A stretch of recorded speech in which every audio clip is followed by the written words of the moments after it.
Good afternoon friends. તો હમણાં આપણે જોવાના છે સમાજ વિદ્યાની અંદર ચેપ્ટર નંબર 3 ની સમરી અને ક્વેશ્ચન આન્સર પાર્ટ 1 એટલે કે સ્વાધ્યાયના પ્રશ્નોત્તર. તો હું સેશન શરૂ કરું છું.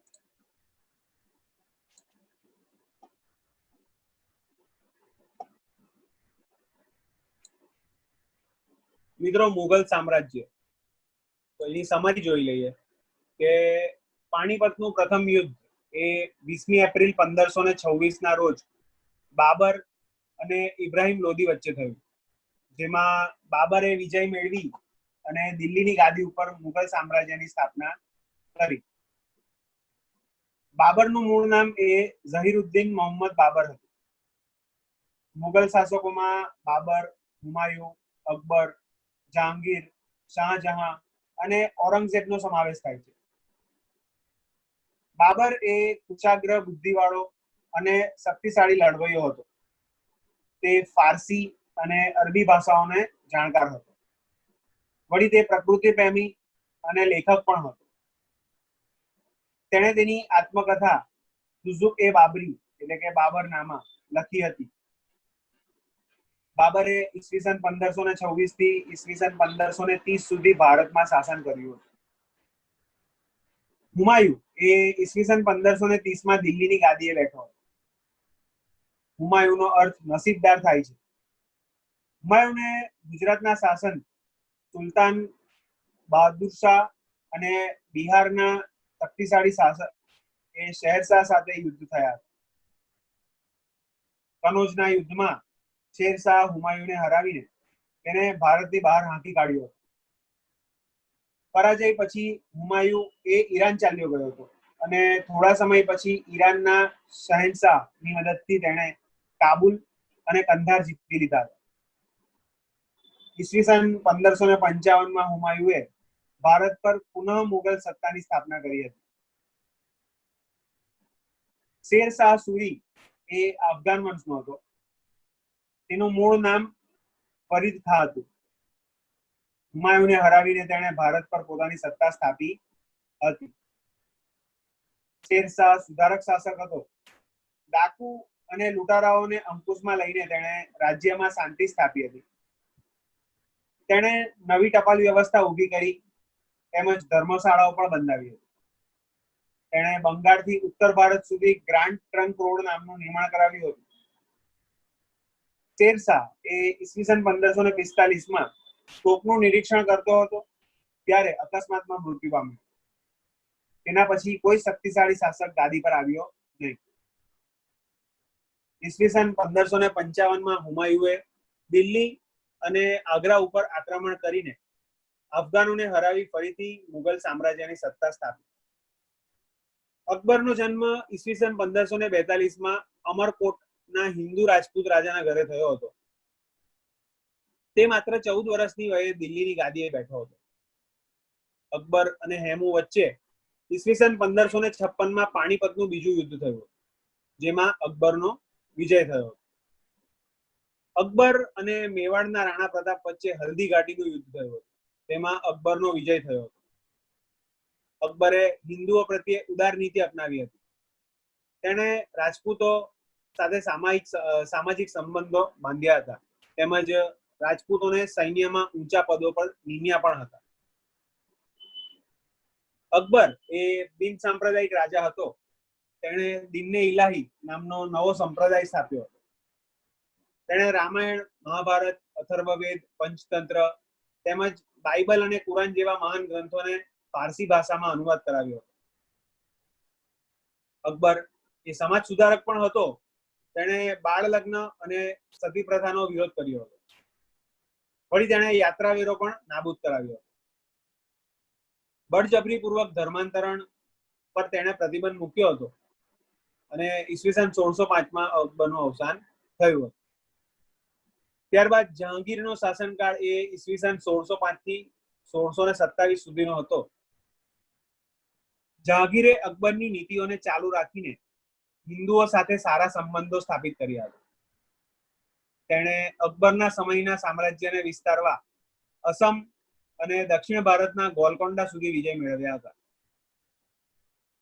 જહાંગીરની પત્ની નૂરજહાં એ ચતુર અને પ્રતિભાશાળી હતી. જહાંગીરના સમયમાં અનેક કલાઓનો વિકાસ થયો હતો. તેમાં ચિત્રકલાઓનો ખૂબ જ વિકાસ થયો હતો.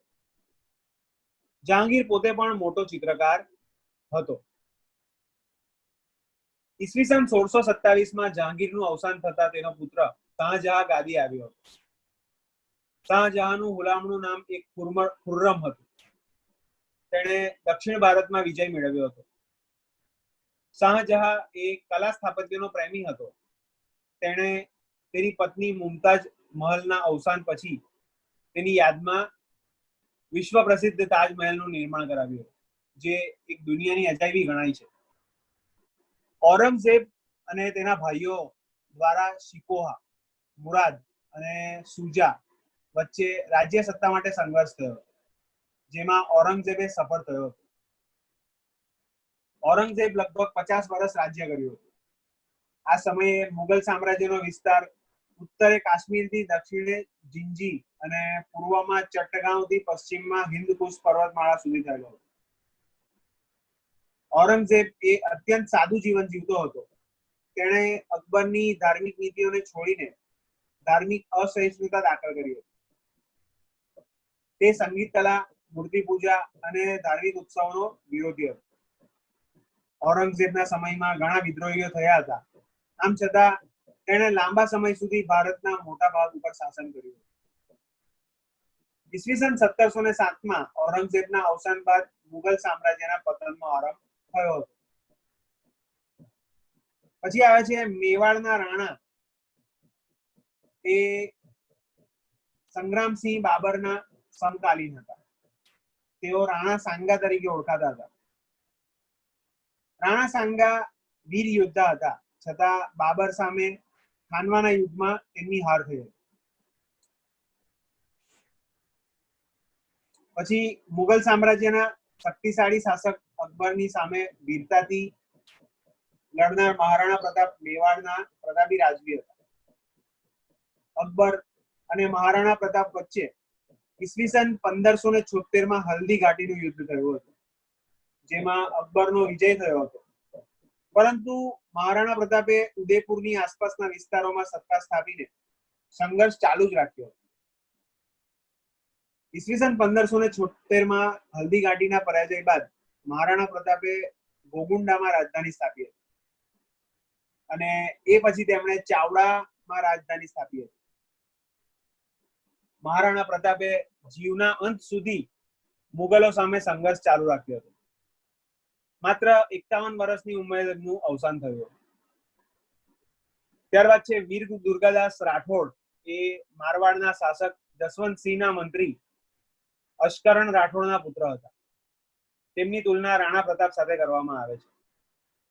છત્રપતિ શિવાજી મરાઠા સામ્રાજ્યના સ્થાપક હતા. તેમનો જન્મ એ ઈસવીસન 1627 શિવનેરી કિલ્લામાં થયો હતો. શિવાજીની માતાનું નામ જીજાબાઈ અને પિતાનું નામ શાહજી હતું. શિવાજીના ગુરુ નું નામ એ સમર્થ સ્વામી રામદાસ અને દાદાનું નામ કોંડદેવ હતું. શિવાજીએ નાની જાગીરમાંથી મરાઠા રાજ્યના વિસ્તાર માટે 40 થી વધારે કિલ્લાઓ જીત્યા હતા. તેમણે ઔરંગઝેબ અને બીજાપુર સુલતાન સાથે યુદ્ધ કરીને વિજય પણ પ્રાપ્ત કર્યા હતા. ઈસવીસન 1665 ઔરંગઝેબ સામે હાર થતા શિવાજીને જેલમાં પૂરવામાં આવ્યા હતા, પણ ચાલાકીથી તેઓ છટકી જઈ ફરીથી તેમણે મોગલો સામે મોરચો માંડી વિજય મેળવ્યો હતો. ઈસવીસન 1674 શિવાજીનો રાજગઢમાં રાજ્ય અભિષેક થયો. શિવાજી એ મહાન રાજ્યકર્તા અને વિજેતા હતા. તેમણે રાજ્ય વહીવટ માટે અષ્ટપ્રધાન મંડળની રચના કરી હતી અને 1680 શિવાજીનું અવસાન થયું હતું. મુઘલ સામ્રાજ્યમાં બાદશાહ સર્વોચ્ચ સેનાપતિ અને ન્યાયાધીશ હતો. દીવાને વઝીર કુલ તરીકે ઓળખાતો વજીર એ બાદશાહ અને વહીવટ મંત્ર માટે તાલમેલ રાખતો. મુઘલ સેનાના વડાને મીરબક્ષ કહેવામાં આવતો, જે સેનાના અધિકારીઓ અને સૈનિકોની ભરતી કરતો. મુઘલ વહીવટ તંત્રના ગુપ્તચરો એ વાક્યાન્વીસ તરીકે ઓળખાતા અને બાદશાહની અંગત જરૂરિયાતનું તેઓ ધ્યાન રાખવા માટે મીરે સામાન નામનો વિભાગ હતો. કાઝી ન્યાય વ્યવસ્થાઓનો તે વડો હતો. અકબરે મનસબરીદારી નામની નવી મહેસૂલી વ્યવસ્થાનો આરંભ કર્યો હતો. આ વ્યવસ્થામાં મહેસૂલનો દર વાર્ષિક ઉપજના 1/3 ભાગ જેટલો હતો. અકબરની મહેસૂલી વ્યવસ્થાનો સ્થાપક એ ટોડરમલ હતો. મનસબ એટલે કે જાગીર અને મનસબદાર એટલે કે જાગીરનો વડો અધિકારી ગણાતો. મનસબદાર જાગીરમાંથી મહેસૂલ ઉઘરાવવાનું અને તે વિસ્તારનો કાયદો અને વ્યવસ્થા જાળવવાનું કાર્ય કરતો.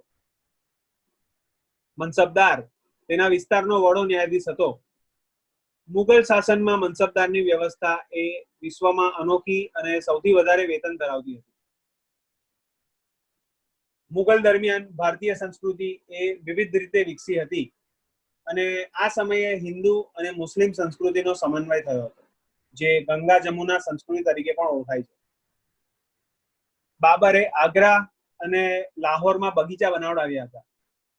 શેર શાહે સાસારામમાં મકબરો અને દિલ્હીમાં એક મસ્જિદ બનાવી હતી. અકબરે આગ્રામાં કિલ્લો બંધાવ્યો હતો. તેણે ગુજરાત પરના વિજયની યાદમાં ફતેહપુર સિક્રીની ભવ્ય બુલંદ દરવાજો પણ બનાવડાવ્યો. આ ઉપરાંત તેણે ત્યાં સલીમ ચિશ્તીની દરગાહ, મસ્જિદ અને પંચમહેલ બનાવડાવ્યા હતા. શાહજહાંનો સમય એ સ્થાપત્યનો સુવર્ણ યુગ ગણાય છે. તેણે તાજમહેલ, મોતી મસ્જિદ, લાલ કિલ્લો વગેરેનું નિર્માણ કરાવ્યું છે. ઔરંગઝેબે પોતાની પત્નીની યાદમાં ઔરંગાબાદ રાબિયા ઉદ દૌરાનનો તાજમહેલ જેવો જ કલાત્મક મકબરો બનાવડાવ્યો હતો. મુગલ ચિત્રકલા એ ખૂબ પ્રખ્યાત હતી. અકબરના સમયમાં જસવંત અને બાસવન અને જહાંગીરના સમયમાં મંસૂર નામના મહાન ચિત્રકારો થઈ ગયા. અકબરના ચિત્રકારોએ ફારસી કથાઓ, મહાભારતના અનુવાદના પુસ્તકો અને અકબરનામાના ઘણા ચિત્રો દોર્યા હતા. જહાંગીરે એક ચિત્રશાળાની પણ સ્થાપના કરી હતી. મુગલ શાસકોએ સાહિત્યને ખૂબ જ ઉત્તેજન આપ્યું હતું. આથી મુગલ શાસકો એ સારા લેખકો હતા અને આ સમયે ફારસી, હિન્દી, અરબી અને અન્ય ભારતીય ભાષાઓનો પણ વિકાસ થયો હતો. અબુ ફઝલે અકબરનામા નામની અકબરની જીવન કથા લખી હતી. મરાઠીમાં એકનાથે, જ્ઞાનેશ્વર અને સ્વામી રામદાસે, તેમજ બંગાળીમાં ચૈતન્ય મહાપ્રભુએ અને ગુજરાતીમાં નરસિંહ મહેતાએ વગેરે ભક્તિના સાહિત્યની રચના કરી હતી. અકબર એ સંગીતનો જાણકાર હતો. તેના દરબારના નવરત્નો પૈકી તાનસેન એ શાસ્ત્રીય સંગીતનો મહાન ગાયક હતો. તાનસેને અનેક રાગો રચ્યા હતા. ઈસવીસન 1526માં સ્થપાયેલ મુગલ સામ્રાજ્ય એ ઈસવીસન 1707માં ઔરંગઝેબના અવસાન પછી પતન તરફ ધકેલાયું. કોઈ શક્તિશાળી શાસકના અભાવે ભારતના નાના રાજ્યોમાં તે વહેંચાઈ ગયું હતું. હવે આપણે જોઈએ મિત્રો સ્વાધ્યાયના પ્રશ્નોત્તર. એમાં પ્રશ્ન 1 છે, નીચેના પ્રશ્નોના એક વાક્યમાં ઉત્તર આપો. તો પહેલું છે, પાણીપતનું પ્રથમ યુદ્ધ ક્યારે અને કોની કોની વચ્ચે થયું? તો પાણીપતનું પ્રથમ યુદ્ધ એ 20 એપ્રિલ 1526 ના રોજ બાબર અને ઇબ્રાહિમ લોધી વચ્ચે થયું હતું. શેર શાહના સ્થાપત્ય વિશે જણાવો. તો શેર શાહે સાસારામમાં મકબરો અને દિલ્હીમાં મસ્જિદ બંધાવી હતી. મિત્રો એક મિનિટ.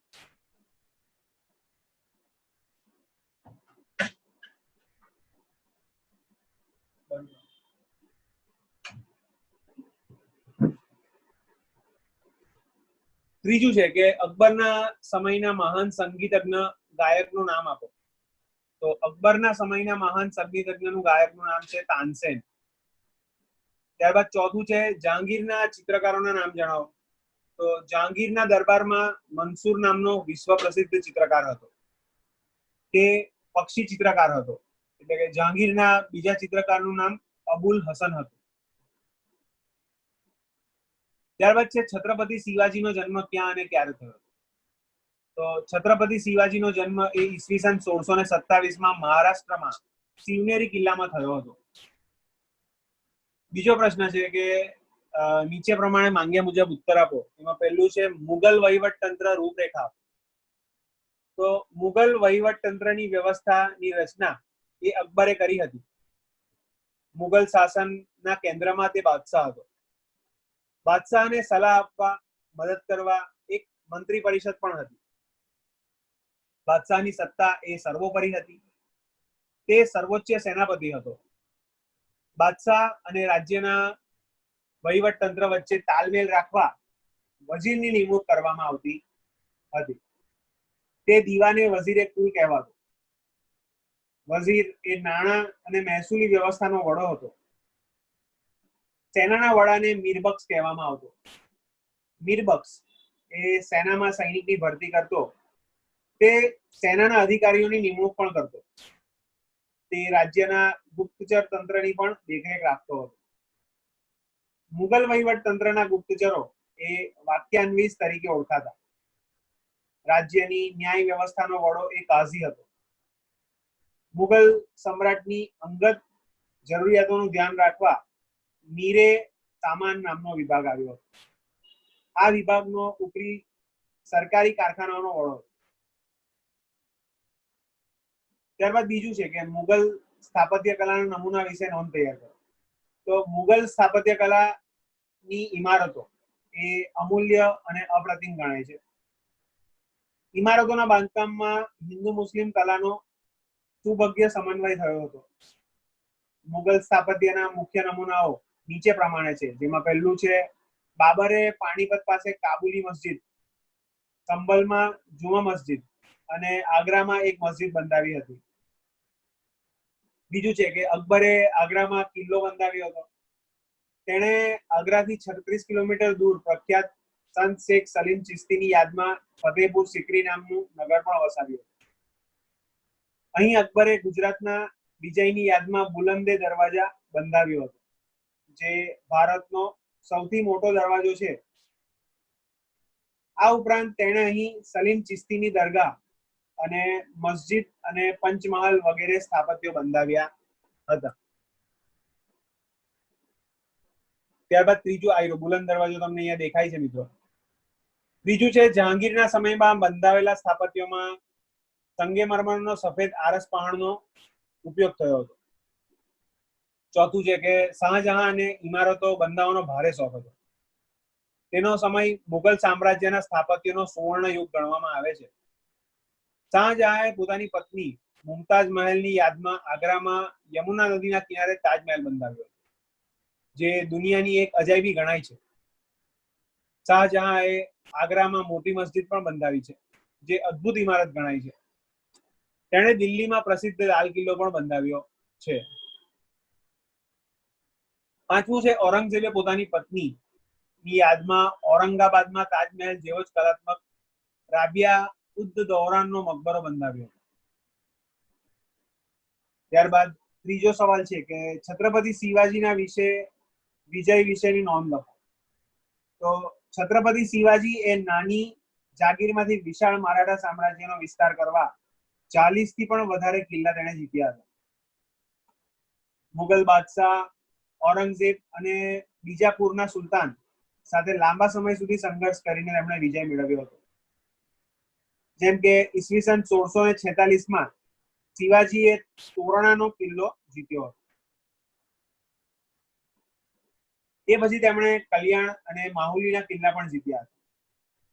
ઈસવીસન 1670માં શિવાજીએ સિંહગઢ, બેલોર અને જિંજીના કિલ્લા પણ જીત્યા હતા.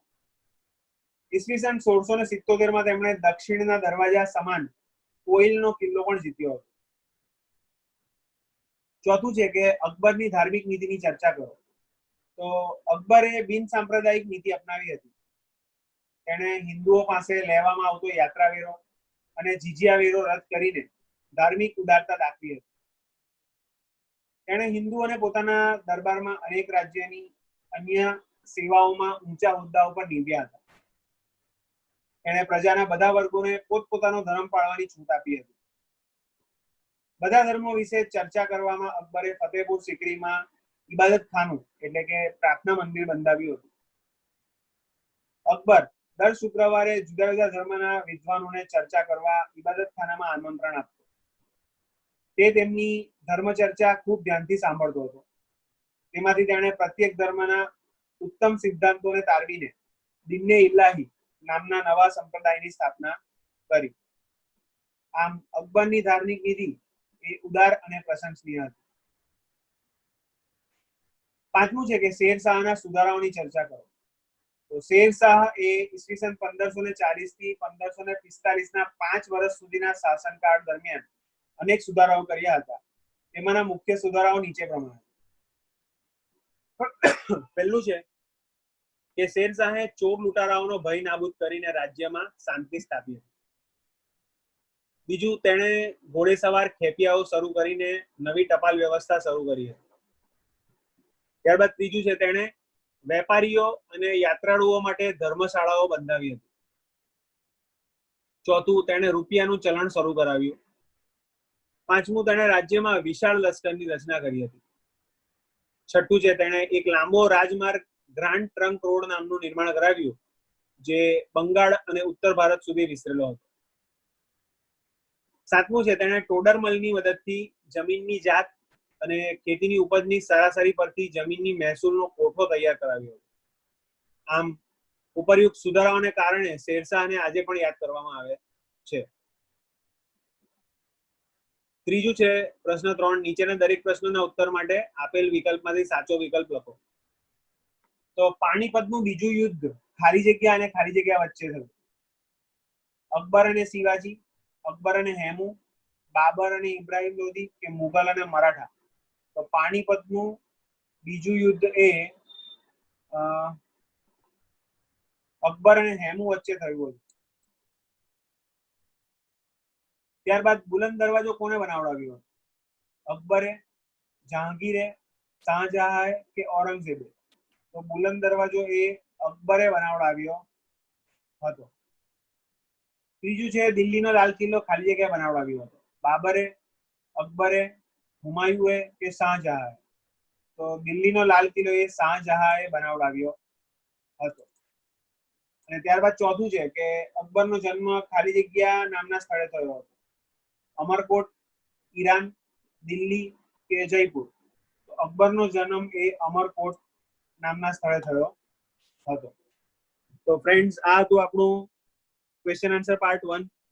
આઈ હોપ તમને આઈડિયા આવ્યો હશે. આ સાથે હું મારું સેશન કમ્પ્લીટ કરું છું. આના પછીના સેશનમાં આપણે આગળની વસ્તુઓ જોઈશું. Thank you.